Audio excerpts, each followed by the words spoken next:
It's 2007, and the Castlevania series is in a bit of a tough spot.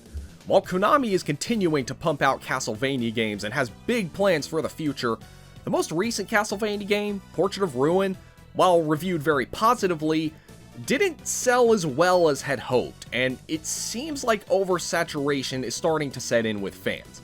This series needs something fresh, something new that will make gamers interested in the series again. How about a new 3D game? Yeah, it's even been hinted that there are plans for the next one to be an Xbox 360 exclusive, so maybe we'll get a sequel to Curse of Darkness, or a game in that style? Unfortunately, no. In July of 2007, it was confirmed by Nintendo Power that the next Castlevania game would be a Wii exclusive, and that it was going to be a fighting game. Something that fans didn't respond well to. In fact, I think this is something that Igarashi saw coming as he went out of his way to address potential backlash. This was a very weird decision for two reasons. First of all, the fighting game genre wasn't exactly one that the Wii was known to be a good console for. Most of the few fighting games that were available on the Wii were also on other platforms and arguably better on them. And most of the ones that were exclusive weren't very good. But then again, maybe that's exactly what Konami was counting on. There was relatively little competition for fighters on the Wii, so maybe the idea was that Konami would appeal to a console by being a shining example in a market without a lot of other options. But was there really much demand for a 3D fighter on the Wii? See, the other problem is that by 2008, the Wii was just kind of starting to lose its appeal. It got off to an amazing start with a great lineup of first and third party exclusives, but by mid-2008, people were starting to grow tired of the whole motion control gimmick that sold it in the first place. Not only did Nintendo have an embarrassing press conference at E3 that was seen as a big kick in the nuts to their fans, but developers were finally starting to tap into the true powers of the PS3 and Xbox 360, which made the Wii's already outdated hardware look even worse. And first-party games that gamers wanted were becoming fewer and further between, although third-party support was exploding, but not in a good way. Castlevania Judgment was first seen at E3 2008, and when journalists returned to write about their experiences from the playable demos at E3 and Tokyo Game Show, the feedback was not very favorable. Igarashi then went into damage control mode and assured as many people as possible that Judgment was going to be much better than the demo and pre-release info would have them believe. And was it? Well,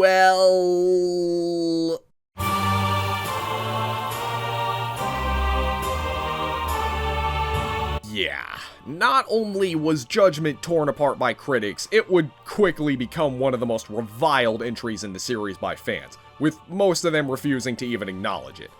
Well, it's been almost 15 years since this game was released. The Castlevania series has gone in directions nobody at the time would have ever thought, and seeing as how I never played this game when it was new, I think it's time to give this game an honest look.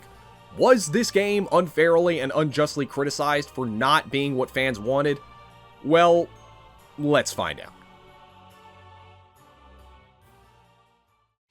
First, word from our sponsor. Want to know some facts about hair loss? Well, hair loss is a very common and irreversible condition that will affect 2/3 of men before the age of 35. It's understandable that you may be worried about this happening to you, but fortunately, there is a solution. Keeps. Keeps is a hair loss prevention service that delivers high quality and clinically proven to work hair care products to your door every month. Every plan is personalized and comes with 24/7 support with a medical professional for as much as a full year. But that's not all. With Keeps, you can get award-winning shampoo and conditioner, so that you not only get to keep your hair, but it will be clean and smelling good. Be sure to check out Keeps using keeps.com/gnarly, which you can find down below in the description. Once again, that is keeps.com/gnarly, and you will get 50% off your first order. Act now so that you can prevent your hair loss before it's too late. I want to give a big thank you to Keeps for sponsoring this video, and now, let's get back to the video. As soon as you load up the game from the Wii's menu, or as soon as you look at the box art, you can already notice what people were complaining about even before the game released. There has been a drastic overhaul in the art style. Now, up until this point, Castlevania had already had several changes in art style, but in 1997, when they brought along Ayami Kojima with her gothic painting style, this seemed to be a perfect fit, but the 2000s was when they were starting to change this. For Judgment, they brought along Takeshi Obata, who is probably best known for his work on Death Note. Now, don't get me wrong, I absolutely love Death Note. It's one of the shows that got me into anime, and on a surface level, you'd think the artist behind Death Note and Castlevania would be a match made in heaven. After all, they both have similar gothic themes and draw from a lot of the same source material. I don't know what happened here, but these designs are just way too much.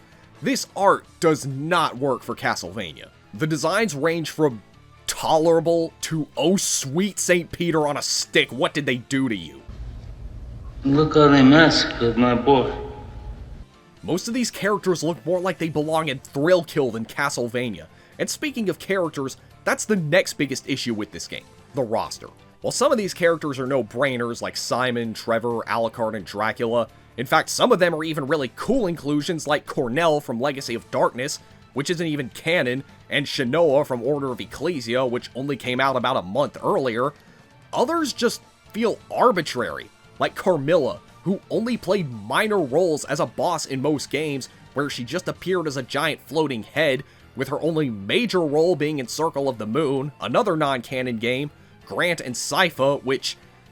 did we really need all 4 playable characters from Castlevania 3? Especially with Grant's horrendous redesign.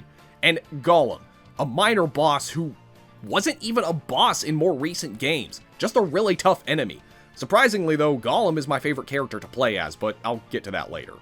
To add insult to injury, Judgment has a considerably small roster compared to other fighting games at the time. There are only 14 playable characters in Judgment. Compare that to other fighting games on the Wii like Bleach Shattered Blade, which had 32 playable characters, Brawl, which had 35, not including the alternate forms like Zero Suit Samus, and Mortal Kombat Armageddon, which had 63, and that was a port of a game on the PS2, and these are just a few examples. With this game having such a small selection of characters, while including characters like Carmilla and Gollum over fan favorites like Soma, Richter, Leon, Hector, Jonathan, and or Charlotte, it's no wonder this game is seen as a disappointment by fans. Presentation-wise, well, I already talked about how the Wii was a full generation behind with its hardware, but there were a handful of third-party developers that really knew how to make games on the Wii look good.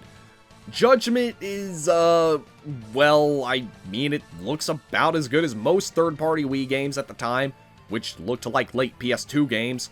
Maybe because that's what most of them were, which I suppose would have been fine had this game also been on the PS2, but this was an exclusive, and really should have looked better. The thing that stands out about Judgment's presentation, and really just the game overall, is definitely the sound design. And this is almost unanimously considered to be the best aspect of this game by Castlevania fans. And I agree. Judgment's soundtrack is mostly made up of symphonic metal-style remixes of soundtracks from older Castlevania games, and it's glorious. Some of my favorite soundtracks from the entire series are from Judgment, and nearly every arranged song blows the original out of the water. The remix of Vampire Killer was so good, it was even included in Smash Ultimate. God bless Yasushi Asada for composing these masterpieces. But that's not all.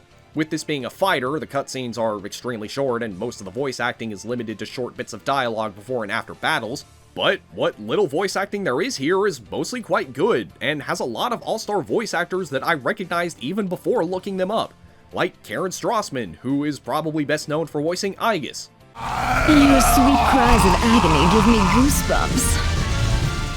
Keith Silverstein, who voiced Speedwagon in JoJo. He who wields this whip is not easily defeated. Michelle Ruff, best known for voicing Yukari Takeba. Stupid and Yuri Lowenthal, best known for voicing Oliver Swanik. F off! Win your own lottery! It really makes me wonder what the voice acting would have been like for future Castlevania games had they not rebooted the series with Lords of Shadow. Well, I think I've spent enough time on the presentation. Your opinion, my opinion, whatever. Let's move on to the gameplay and see if this game really is that bad, or if everyone was just overly hard on it for purely aesthetic reasons. Castlevania Judgment, like I said before, is a 3D fighter much along the lines of Tekken and Soul Calibur, where you win by either reducing the opponent's HP to 0 or knocking them out of the arena. Just from watching me play, you can tell this game took a lot of inspiration from Soul Calibur in particular. Now, with this being a Wii game, you may be wondering how it fares with the motion controls. After all, that was the control scheme that Judgment was designed specifically for. They are actually a lot better than I was expecting. You waggle the Wii remote to attack, waggle the nunchuck to dodge, A is use your sub-weapon, C is jump, Z is guard, and down on the D-pad is your special attack.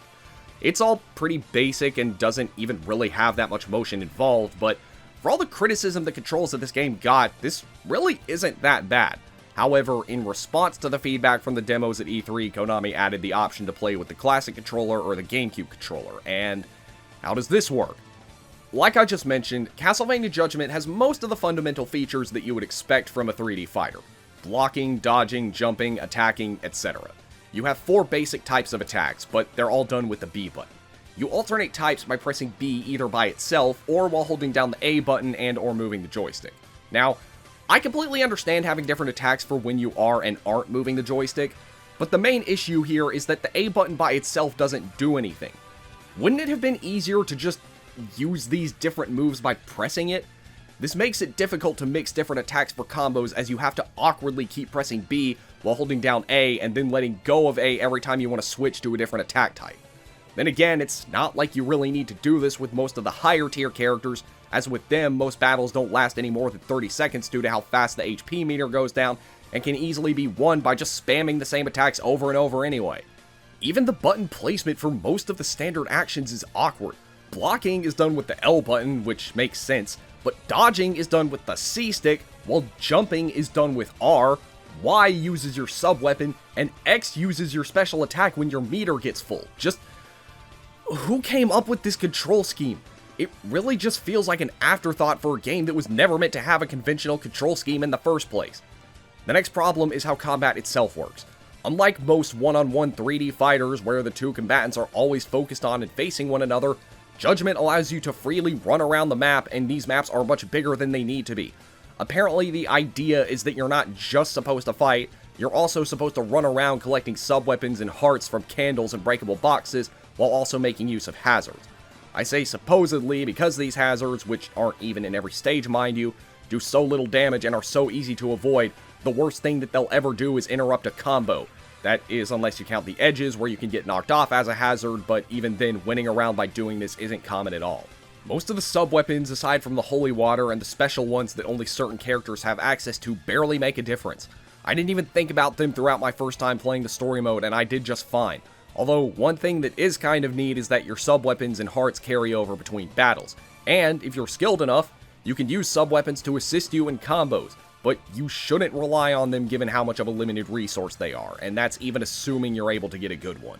You get these sub-weapons and hearts from breakable objects throughout the stages. You can also interact with these objects to sometimes do special attacks, but it's usually not worth the effort. And in fact, when you're standing close to one of these breakable objects, no matter which direction you're facing, you will automatically target that object, which is very frustrating when you're trying to hit the enemy instead. Other than that, the only thing that the size of the arenas and lack of focus on the opponent means is that you'll easily be able to get away with a lot of degenerate strategies.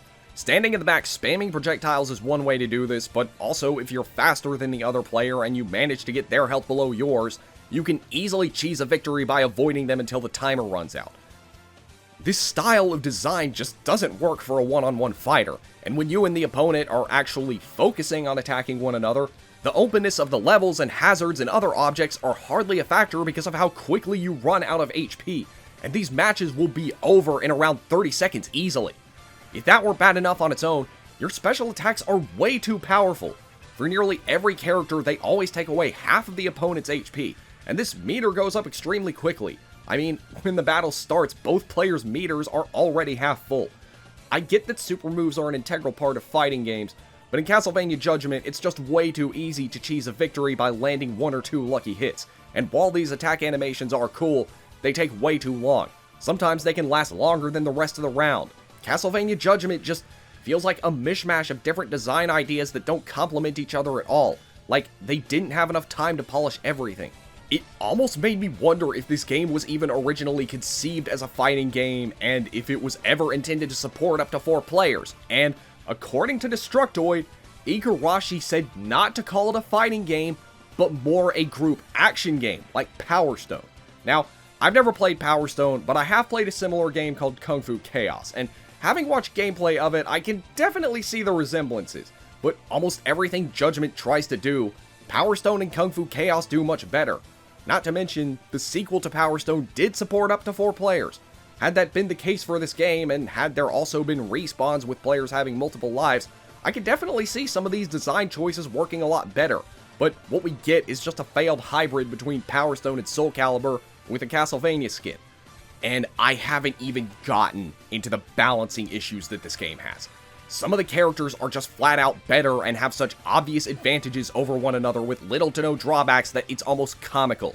Any character with a projectile could spam them at the other player with little to no drawbacks, and characters with longer range melee attacks than you are almost untouchable, given they're good enough at spacing. And unless you have a projectile of your own and or a fast enough dodge, there's not much you can do.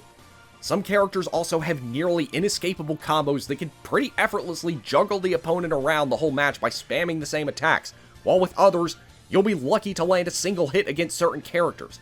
A perfect example of this is Eric. Not only is this little runt such a small target, but his attacks have decently long range and hit like a freight train, and put a ton of pressure on the opponent even when they're blocking. With the right button combinations, you can easily chain one into another, and a couple of successful combos can easily bring your opponent down to 0 HP within seconds. Another example is with Shinoa. She has an endlessly spammable projectile, but even her melee attacks come out fast and have decent range. But worst of all, is that her dodge roll is crazy fast and lasts almost as long as you need it to. In fact, it's not even really a dodge roll, it's more a thing where she uses her magic to make like a wheel that she zooms around on, kind of like that thing General Grievous uses in Star Wars. Not to mention, she's also one of those characters that has different sub-weapons than the majority of the cast, and give her a distinct advantage over most of the other characters' sub-weapons. It's not so unbalanced that it's impossible for lower tiers to beat high tiers, but doing so requires a lot of meticulous strategizing that really require you to know the matchups inside and out, and will probably take you dozens of tries when playing on story mode. Thankfully, you do have unlimited continues, because if you didn't, I wouldn't even know what to think. One thing I will say this game does an okay job at is having the fighters stand out from one another. You have the Belmonts, Simon and Trevor, both of whom fight primarily with their whips and have similar playstyles. In fact, they both share a lot of moves. Alucard and Sypha fight with a mixture of weapons and magic. Grant and Carmilla are very agile and mostly attack with weapons attached to their hands and feet. Eric and Death attack with their long-bladed weapons, and Maria and Shinoa fight by summoning things. Maria who summons animals, and Shinoa who uses her glyphs to do whatever. My favorite characters, though, are the ones that stand out with the most unconventional playstyles. Dracula, for example, is extremely sluggish and his combos are almost non-existent, but he more than makes up for this with his high attack power and rarely ever flinching at anything. There's also Cornell, who has a gimmick where he can use his special attack meter to go into rampage mode, which makes him faster and stronger, and, like I mentioned earlier, Gollum is my absolute favorite character because, despite being one of the lower tiers, he has great range and strength combined with him having a command grab, and the fact that, despite moving slower than a glacier, he has one of the fastest and longest dodge rolls in the game. When you are able to have a fair fight against an opponent on mostly equal grounds, this game actually can be quite fun, but there are just too many other factors that get in the way of this. The story is pretty much non-existent and is little more than fan service for Castlevania fans. The plot is that Galamoth, a character originally from Kid Dracula, sends something called the Time Reaper back from 10,000 years into the future to destroy Dracula and take his place. Some guy named Aeon somehow finds out about this and summons a bunch of characters from the Castlevania timeline and has them fight against each other to determine who is the best candidate for facing the Time Reaper.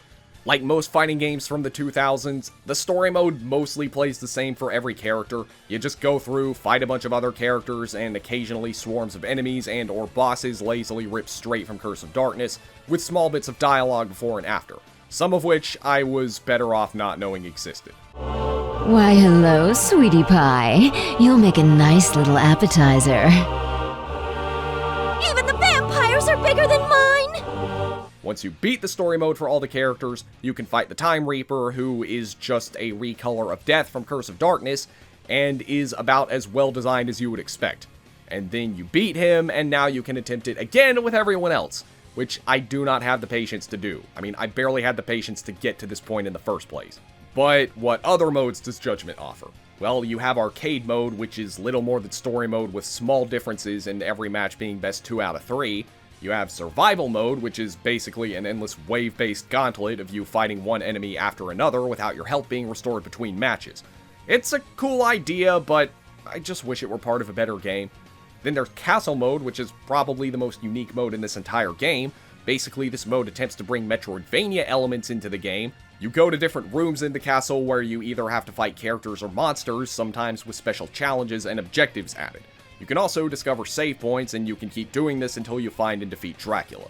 Once again, this mode is pretty creative, but why can't it be part of a better game? Other than that, it's just more of the obvious fighting game modes, like Versus Mode, which I don't think needs an explanation, and Wi-Fi Mode, which I also don't think should need one. Although, given the Wii's not-so-great netcode, I don't even want to think about what playing this game online would have been like. Oh, and you can also customize your characters with unlockable accessories, just in case you wanted to make these characters look even more laughable than they already are. You can also unlock music and art pieces to listen to and look at, which was probably cool back then, but today, just go to YouTube. And as far as what Judgment has to offer, that's about it. Now, I know a lot of people like this game. In fact, in my Curse of Darkness video where I called this game crappy, I got a lot of comments defending this game, which is part of what made me want to revisit this game and do a video on it. Because of that, when I went into this game, I was kinda hoping that this was gonna be an underrated gem that fans were just unfairly harsh with, because that's how a lot of gaming communities are, and I feel a lot of games never really got a fair chance for that reason. I mean, there are plenty of games that are radical departures from their main series that I still like, but the problems with Judgment boil down to much more than just a quirky art style and it being in a different genre that nobody wanted for a Castlevania game. Judgment is just a poorly designed fighting game that is horribly lacking in content and polish. Being something that wasn't what fans wanted just didn't do it any favors. I don't even think it was what Igarashi wanted, and I don't really know who or what to put the blame toward, but this was a project that was doomed to fail from the start. The worst part about it isn't even how the game turned out, it's that Castlevania Judgment reviewed and sold so poorly that Konami booted Igarashi from his position as creative director of the Castlevania series, which effectively led to them rebooting the series with Lords of Shadow, which I think you all know what that led to.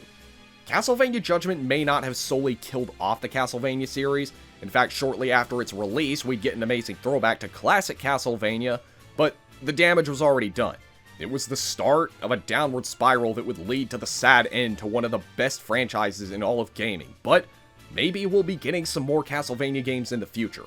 After all, Konami is bringing back Silent Hill, and with the success of both the Netflix show and the re-release collections, I think it's fair to expect something from the series in the near future. I wouldn't even mind a sequel to this game if they actually take the time to turn it into a polished game and actually include more characters that fans want. But that is going to be it for this video. Be sure to let me know what you guys think. Did you enjoy this video? Do you agree? Do you disagree? Be sure to let me know in the comments. As always, be sure to check out my other links down below in the description. And until the next video, I will see you guys later.